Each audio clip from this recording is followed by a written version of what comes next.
इयत्ता 10वी गणित भाग 1 प्रकरण पहिले दोन चलातील रेषीय समीकरणे। विद्यार्थी मित्रांनो, यापूर्वीच आपण दोन चलातील रेषीय समीकरणचं सामान्य रूप कसं असतं ते आपण पाहिलेलं आहे। जेव्हा दोन चलातील दोन रेषीय समीकरणांचा एकाच वेळी विचार करतो तेव्हा त्या समीकरणांना एक सामायिक समीकरणे म्हणतात, म्हणजेच सायमल्टेनियस इक्वेशन्स म्हणतात। उदाहरणार्थ x अधिक 2y बरोबर 5 हे एक दोन चलातील रेषीय समीकरण आहे आणि 3x अधिक y बरोबर 7 हे दोन चलातील दुसरे समीकरण आहे। ही दोन्ही रेषीय समीकरणे दोन चलातील आहेत आणि ही दोन चलातील रेषीय समीकरणे ज्या वेळेला एकाच वेळी आपण विचारात घेऊ तेव्हा त्यांना एक सामायिक समीकरणे म्हणतात, म्हणजे सायमल्टेनियस इक्वेशन्स म्हणतात। आपण एक सामायिक समीकरणे सोडवण्याच्या काही पद्धती इयत्ता 10वीच्या पहिल्या प्रकरणात अभ्यासणार आहोत। एक सामायिक समीकरण सोडवण्याच्या एकूण 4 पद्धती आहेत। यातील 2 पद्धती आपण इयत्ता 9वी मध्ये अभ्यासल्या आहेत।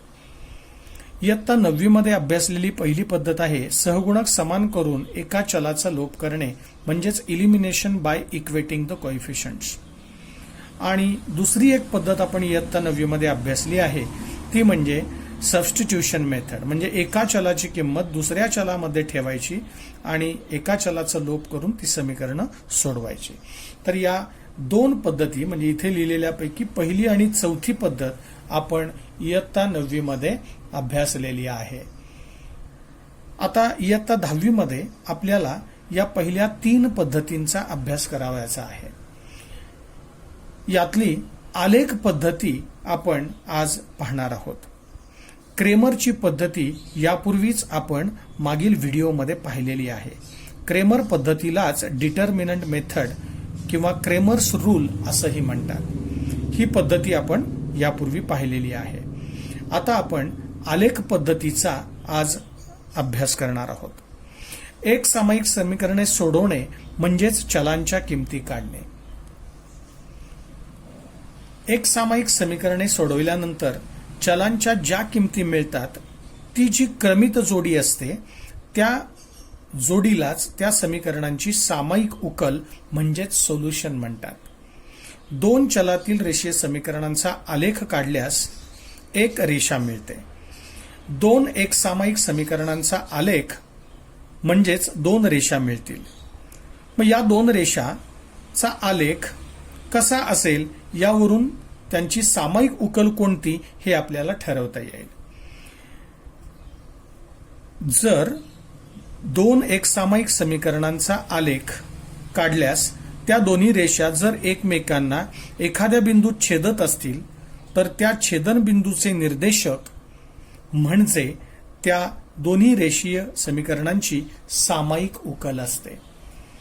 जर दोन्ही रेषा एकमेकींना कितीही लांब वाढवल्यानंतरही छेदतच नसतील तर त्यांना सामायिक उकल नसते, म्हणजेच त्या रेषा समांतर असतात।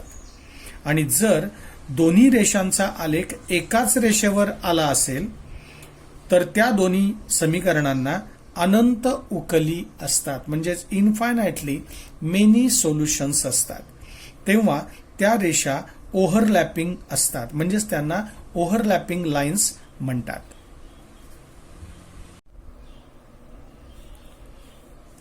इयत्ता 10वी गणित भाग 1 आपण दोन चलातील रेषीय समीकरणे सोडवण्याच्या 4 पद्धती आहेत। त्यातील आलेख पद्धतीने एक सामायिक समीकरणे कशी सोडवायची त्याचा अभ्यास आता आपण करणार आहोत। यासाठी उदाहरण संग्रह 1.2 मधील प्रश्न दुसरा त्यातील पहिलं उदाहरण आपण इथे सोडवण्यासाठी घेतो आहोत। आलेख पद्धतीने पुढील एक सामायिक समीकरणे आपल्याला सोडवायची आहेत। Solve the following simultaneous equations using graphical method. यासाठी दोन समीकरणं आपल्याला दिलेली आहेत। x प्लस वाय बरोबर 6 आणि दुसरं समीकरण आहे x minus Y is equal to 4। मग आता ही दोन्ही समीकरणे आलेख पद्धतीने सोडविताना प्रथम आपल्याला या प्रत्येक समीकरणाचा आलेख काढण्यासाठी जी रेषा असणार आहे त्या रेषेवरचे किमान 3 बिंदूंचे निर्देशक आपल्याला निश्चित करायचे आहेत. सर्वात प्रथम आपण पहिलं जे समीकरण आहे x अधिक y बरोबर 6 याचे 3 बिंदूंचे निर्देशक आपण या तक्त्यामध्ये निश्चित करणार आहोत. त्याचप्रमाणे दुसरं जे समीकरण आहे x वजा y बरोबर 4 या समीकरणावर असणारे 3 बिंदूंचे निर्देशक आपण या तक्त्यामध्ये निश्चित करणार आहोत. हा तक्ता तयार करणं आपल्याला सोयीचं जावं म्हणून आपण हे समीकरण आहे यामध्ये y ची किंमत प्रथम काढूया. म्हणजेच हे समीकरण y साठी आपण सोडूया. x अधिक y बरोबर 6 हे दिलेलं समीकरण आहे म्हणून मी y ची किंमत काढतोय. म्हणजेच y बरोबर हे समीकरण होईल 6 वजा x. तसेच ह्या समीकरणात सुद्धा y ची किंमत मी प्रथम काढतोय. म्हणजेच x 4 ला इकडे घेतलं मायनस झालंय, y तिकडे नेला अधिक झाला. x वजा 4 बरोबर y. म्हणजेच y ची किंमत मिळाली x वजा 4. आता हे दोन्ही समीकरणांमध्ये आपण y ची किंमत काढलेली आहे. आलेख पद्धतीने कोणतंही उदाहरण सोडवताना आपल्याला तक्ता तयार करणं सोयीचं जावं म्हणून प्रत्येक समीकरण हे y साठी प्रथम सोडवून घ्यावे. म्हणजे y ची किंमत काढून घ्यावी आणि मग तक्ता तयार करण्यास सुरुवात करावी. तक्ता अशा पद्धतीने आखून ठेवायचा आहे. प्रत्येक समीकरणाच्या आलेखावरचे 3 बिंदू किमान आपल्याला इथे निश्चित करायचे आहेत. म्हणजे या समीकरणाचे 3 बिंदू इथे निश्चित होतील, या समीकरणाच्या आलेखाचे 3 बिंदू इथे निश्चित होतील. आता आपण या समीकरणावरून हा तक्ता तयार करूया. हा तक्ता तयार करताना एक्सच्या कोणत्याही 3 किमतींसाठी आपण हे समीकरण सोडवायचं आहे आणि y ची किंमत काढायची आहे. पण कोणत्याही एक्सच्या किमती घेताना आपण आपल्याला या तिन्ही बिंदूंचे निर्देशक आलेख कागदावरती दाखवायचे आहेत. तेव्हा आलेख कागदामध्ये व्यवस्थित दाखवता येतील अशा पद्धतीने सोयीच्या एक्सच्या किमती आपण या तक्त्यामध्ये घ्यायच्या आहेत. सुरुवातीला मी एक्सची किंमत इथे 0 घेतो आहे म्हणून x बरोबर 0. मग आता हे जे दिलेलं समीकरण आहे ते मी इथे लिहितोय y बरोबर 6 वजा x. मग यामध्ये x ची किंमत ठेवतोय 0. मग x ची किंमत 0 ठेवून हे समीकरण सोडवायचं आहे. y बरोबर 6 वजा 0 म्हणून y बरोबर 6. मग इथे x ची किंमत 0 आहे तेव्हा y ची किंमत आलेली आहे 6. या पद्धतीने हा पहिला बिंदू आपल्याला मिळाला. मग याचे निर्देशक इथे लिहितोय मी 0, 6. आता दुसरा बिंदू निश्चित करूया. x ची किंमत मी घेतोय 2. मग x बरोबर 2 साठी हे समीकरण सोडूया. y बरोबर 6 वजा x हे आपलं दिलेलं समीकरण आहे y साठी सोडवलेलं. यामध्ये x बरोबर 2 ही किंमत ठेवूया. म्हणून y बरोबर 6 वजा 2 म्हणून y बरोबर 4. म्हणजे x बरोबर 2 होता तेव्हा y ची किंमत आलेली आहे 4 म्हणून दुसरा बिंदू आपल्याला या रेषेवरचा मिळाला 2, 4. असाच तिसरा बिंदू आपण निश्चित करणार आहोत. पुन्हा एकदा दिलेलं समीकरण y मधील लिहून घेऊया. y बरोबर 6 वजा x. इथे x ची किंमत मी घेतली 5. मग इथे x बरोबर 5 ठेवू म्हणून y बरोबर 6 वजा 5 म्हणून y बरोबर 1. म्हणजे x बरोबर 5 होते तेव्हा y ची किंमत 1 आपल्याला मिळाली आहे. म्हणून तिसरा बिंदूंचे निर्देशक मिळाले 5, 1. जसे आता हे 3 निर्देशक आपण 3 बिंदूंचे निर्देशक काढले तसेच आता या समीकरणासाठी हा तक्ता तयार करायचा आहे. यासाठी आपल्याला इथे समीकरण दिलेलं आहे y बरोबर x वजा 4. दिलेलं समीकरण होतं x वजा y बरोबर 4, पण आपण या समीकरणामध्ये y ची किंमत काढून घेतली. y ची किंमत आली x वजा 4 आणि या समीकरणामध्ये आता x च्या किमती घ्यायच्या आहेत. 3 वेगवेगळ्या x च्या किमती घ्यायच्या आहेत आणि त्या किमतींसाठी हे समीकरण सोडवायचे आणि y ची किंमत काढायची आहे. मग सर्वात प्रथम इथे मी x ची किंमत घेतोय 0. मग x बरोबर 0 ठेवू. म्हणजे काय मिळेल बघा, y बरोबर 0 वजा 4 म्हणजेच y बरोबर भिन्न चिन्हात वजाबाकी होईल. 4तून 0 गेले 4, मोठ्या संख्येचं चिन्ह. म्हणजे y ची किंमत मिळाली वजा 4, x 0 होता तेव्हा y वजा 4 होते. म्हणजे पहिल्या बिंदूचे निर्देशक झाले 0 वजा 4. आता असाच दुसऱ्या बिंदूचे निर्देशक आपण निश्चित करूया. x ची किंमत घेतली 1. मग समीकरण लिहिलं y बरोबर x वजा 4, x बरोबर 1 ठेवू. म्हणून y बरोबर 1 वजा 4 म्हणून y बरोबर भिन्न चिन्ह आहेत, वजाबाकी झाली. 4तून 1 गेलं 3, मोठ्या संख्येचं चिन्ह. म्हणजे x 1 होता तेव्हा y ची किंमत वजा 3 होती. म्हणजे दुसरा बिंदू आपल्याला मिळाला 1 वजा 3.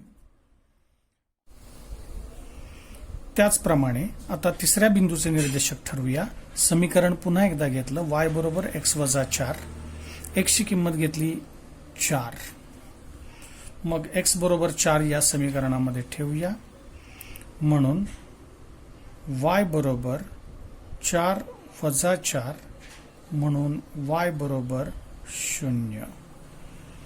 मग आता x बरोबर 4 होता तेव्हा y ची किंमत 0 आली. म्हणून इथे तक्त्यामध्ये y ची किंमत 0 लिहिली. बिंदूचे निर्देशक झाले 4, 0. अशा पद्धतीने आपण दोन्हीही समीकरणांचे 3 बिंदूंचे तक्ते तयार केलेले आहेत.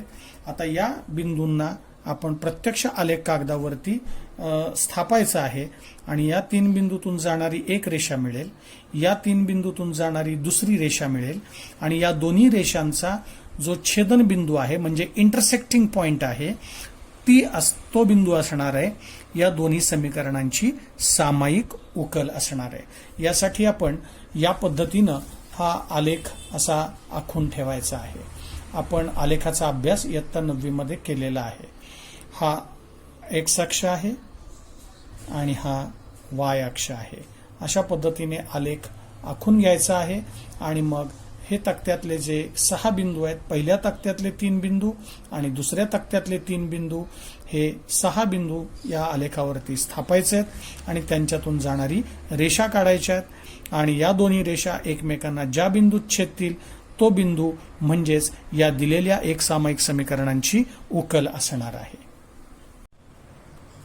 आता आपण पहिल्या समीकरणाचे तिन्ही बिंदू या ठिकाणी आलेख कागदावरती स्थापणार आहोत. पहिल्या बिंदूचे निर्देशक आहेत 0, 6. म्हणजे हा बिंदू 0, 6 असे निर्देशक आहेत. ज्या बिंदूचा निर्देशक x निर्देशक 0 असतो तो बिंदू y अक्षावरती असतो. त्यामुळे 0, 6 हा बिंदू इथे y अक्षावरती असेल. याचे निर्देशक इथे लिहून ठेवतोय 0, 6. आता दुसरा बिंदू आहे 2, 4. म्हणजे हा पहिल्या चरणामध्ये येईल. x निर्देशक 2 आहे आणि y निर्देशक 4 आहे. म्हणजे हा इथे येईल, पहिल्या चरणामध्ये येईल. याचे निर्देशक झाले 2, 4. आणि तिसरा बिंदू आहे 5, 1. हा देखील पहिल्या चरणातच असेल. x निर्देशक 5 आहे आणि y निर्देशक 1 आहे. हा तिसरा बिंदूचा निर्देशक झाला 5, 1. अशा पद्धतीने आपण पहिल्या समीकरणाचे 3ही बिंदू या ठिकाणी स्थापलेले आहेत. आता या 3ही बिंदूतून जाणारी आपण रेषा काढून घेऊया.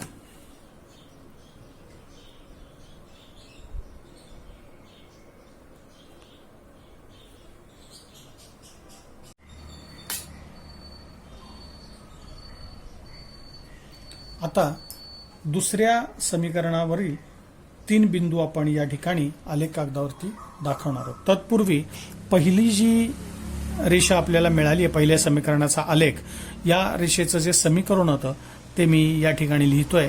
x अधिक y बरोबर 6 या समीकरणाचा ही रेषा हा आलेख आलेला आहे.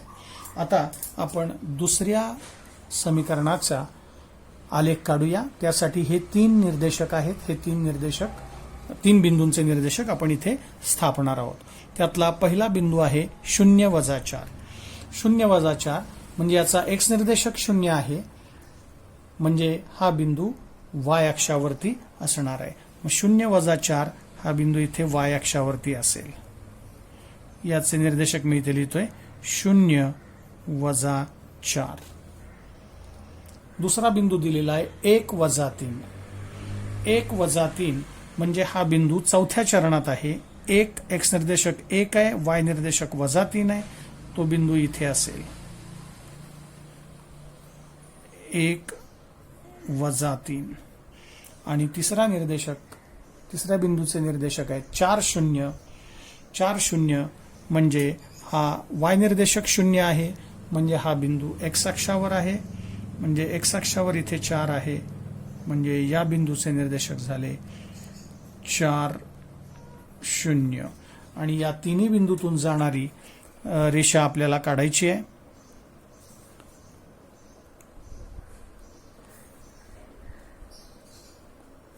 या पद्धतीने या तिन्ही बिंदूतून जाणारी रेषा काढली.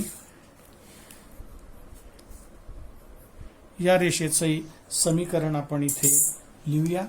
या रेषेचं समीकरण होतं दिलेलं x वजा y बरोबर 4. आणि आता या दोनही रेषांचा छेदन बिंदू जो आहे तो 5 1 आहे, म्हणून आपण इथे लिहू शकतो की 5 1 ही दिलेल्या एक सामायिक समीकरणांची